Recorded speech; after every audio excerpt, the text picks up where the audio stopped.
Hi everyone, welcome back to another episode of Gameplay Classic. In this video, we will be learning how to leave a group on Roblox application using your iOS device. To leave a group on Roblox app, first of all open the Roblox application on your mobile device.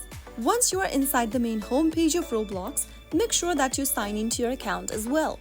After signing in, go ahead and tap on the More button at the bottom right-hand corner. From the More menu, tap on Groups. You will be able to see the list of groups that you've joined into. Select the group that you want to leave and tap on it. Now, click on the three dots appearing at the top right corner of the group that you've joined into and tap on Leave Group from the pop-up. Click on Yes in the pop-up to confirm that you want to leave the group. And just like that, you will be able to leave your group on Roblox. I hope the tutorial was helpful to you. If it was, go ahead and give us a thumbs up.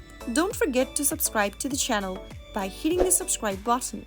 Press on the bell icon so that you'll never miss another upcoming upload from us. I will be back again in the next episode. Thanks for watching.